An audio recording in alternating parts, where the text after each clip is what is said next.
Hi, my name is Manny C. Price, also known as Manny the Uncanny, and today's studio vlog is the Comix edition on What's on the Easel Tonight. On today's vlog, I would like to talk about my main comic, Orphne. Some updates, my process, thoughts, concern, and general progress thus far. I have also started a new project with the working title, The Fox Who Stole Hearts. More of this later. What you're seeing here is a time lapse of issue chapter 3, page 3. Since working digitally isn't my strong suit, I have been working hard to refine the inking process, cleanup, reworking line work, watching tutorials, and asking professionals their professional help from friends and other artist friends how to professionally set up files for illustrative production pipelines. In Photoshop, I have been making brushes, altering them, and downloading packages other artists have recommended to me. So far, I am liking the Smooth Criminal brush by Kyle's Combo. I have been seeing ads everywhere about the rusty nib brushes, which yes, I have downloaded and tried it out. I will post my findings with a time lapse so you can see for yourself, and I will give you a brief review of what I thought of the product and if it's worth purchasing yourself. So thus far we have the initial 3 to 4 pages inked. You're seeing a flashback scene here in the story with Mr. Angel with another student during training day. Without giving too much away with what happens in the issue, Mr. Angel has summoned his student to a dream pocket universe in which they can safely train before doing a mission. One of the lessons of the day is how to use glamour and masking your presence. I wanted to show more character development and a bit more into Mr. Angel's motives and the reasons behind what he does for this one. We don't know who the student is or how long this is before he meets up with our heroine, Victoria.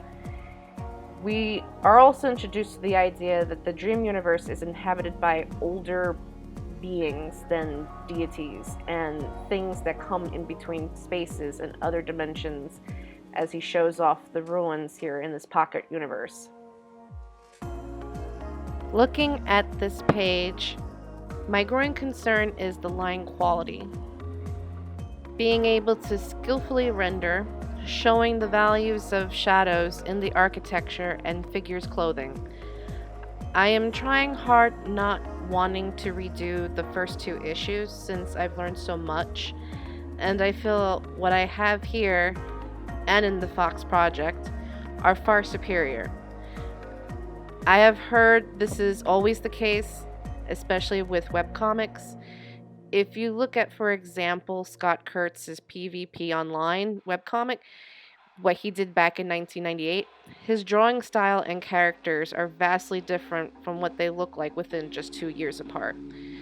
Now look at his stuff today. It's a learning process, and every artist is looking essentially to find themselves and what works for them. I do love how the brickwork on this step is looking. I'm not happy with the door frame. I am thinking of bulldozing the whole thing and just rendering it a different way, making it more my own. I feel like I'm not getting that depth I'm looking for. I do use reference photos for these. I try not to rely too heavily since I do want to create this new ancient and weird space. I do wonder and worry practically all the time about the little things like, would this really be a place made by alien beings, or simply because I am a human and therefore I'm unimaginative? I'm not thinking outside the box enough. I am basing the stairs on the Dumbarton Castle, which is an early medieval historic site. The site may even go far back as the Iron Age. Knowing that, you start to wonder about a place and what its history could be, and who came before or what came before, and what made the steps. Was it human hands? Was it tentacles? Was it bipedal? Was it, what was it? So this is something that I'm thinking of as I'm creating this and refiguring things and moving things around as I'm doing this project. I think I am happy for the most part how the figures have come out. I'm happy with the shading under the arm, the back of the head, the lighting on the figures, especially the female character in this shot. I think it will be more focusing on the lighting, I think, for the actual background itself, and actually focusing on the direction of the light, where the shadows and where everything is going to lay. So this has been a learning curve for me. So I did promise that I was going to talk a bit about my other comic project that I'm thinking of, and I was wondering of making like a proposal and pitching it to other publishers and see where it goes. But I essentially want to, in the end, no matter what, I want to do it as a one-off, a single issue, a very short story. It's something that I've had in my head knocking around for since February. I think it would be a really nice short story, which is basically about this fox spirit who steals hearts. That's the premise. I don't like the working title. I don't know what I'm going to change it to. I am open to suggestions if you guys want to give a shout out. But yeah, the premise of the story is this particular fox spirit. He is traveling. It starts off with him traveling the world, that he is trying to find someone or something to take this curse that's been put on him by an ex-lover. The thing is that knowing that most fox spirits are tricky and are they promiscuous and such, and they play mischief and do all sorts of things. He did it one too many times, pissed off the wrong person, and now he has to bear the consequences of that encounter.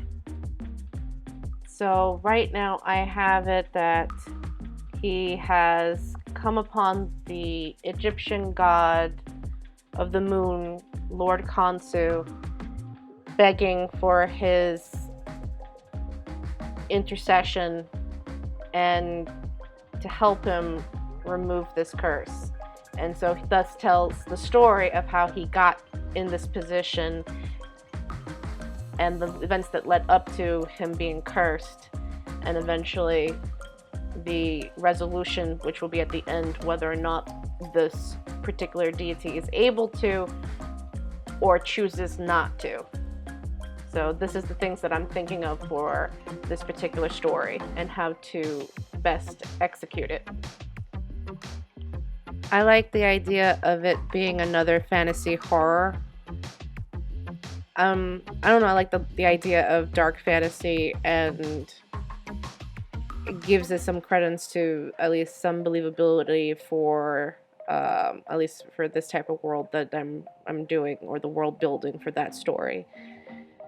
And I thought it would be a nice little simple one-off thing that I could knock out and kind of play in while I'm trying to also do this one. I'm trying not to do too many projects or too many things, because I worry that if I have too many open-ended projects, nothing will get done. Everything will be left open-ended, and I don't want that. Like I said, I want to continue doing that animated film that I did the Kickstarter for. And I do plan in the next year or so, when things are better and I have everything, all my ducks in a row, I do want to do another Kickstarter. There are things that I've learned from the previous one that I think that for the next one, it'll be a lot better. Now that I know the nature of the beast and what to expect, and learn from my mistakes and what were the successes versus the failures of it, and why certain things worked and why other things didn't, and getting advice and guidance from other professional artists who have done this a million times over. I mean, there's some that I've seen that have like already 10 to 28 Kickstarters under their belt, which is amazing. And this was definitely a learning experience for me. Despite this, I have a tendency, as well artists do, to kind of beat themselves up about their work and how fast I'm going, and I should be at this level, and I should have accomplished this, and our goals, and you know what I want to accomplish. And I try to have things put in a schedule, because as far as I'm concerned, this is the mantra that I go by, which is, if you have a dream, the only difference between, you know, dream and something that's real and manifested is the fact that you put your dreams to deadlines, which are goals. Then it becomes a goal. So that's the mantra that I kind of live by. Like, if you want it to get done, you got to make it a goal. Make those dreams into reality. So that's kind of the premise that I've kind of live by and stick by too. And I put everything, like, for example, this week will be nothing but Orphne. Next week will be nothing but the Fox. Or I will spend, you know, X amount of hours on a commission and this, that, and the other. And I will have it slotted for that time, because I have other things to do that day. Like, it could be anything from yoga, picking up my son from school, to, you know, like, there are so many things that, you know, can happen within a day. Like when you're running errands and such, picking up supplies. You have to take all this into account because they eat up your time, and your time is precious. So these are things I take into consideration, and constantly why I probably kick myself, because like, oh, I could have just done so much more. I could have added this and that. And there's only so many hours to a day, and we're only human, and we shouldn't be doing that to ourselves. We shouldn't live by this idea of the busyness is, you know, this ideal that everybody has in their head, because this is where we've gotten ourselves. This is, if anything that the pandemic has taught us, is to chill out. Take a step back, breathe, and look at the bigger picture.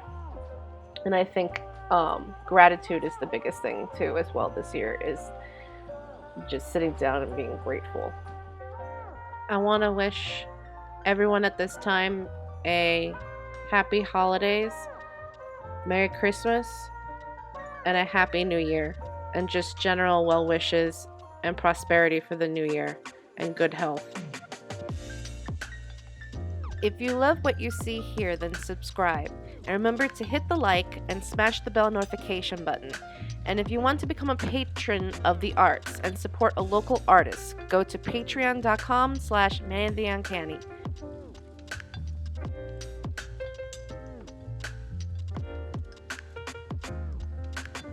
Today's shoutouts from Patreon are Paul Wagner, Jamie Pallone, and Akelta Wild. Thank you for supporting us here. And as always, thank you for watching, and mucho, mucho amor.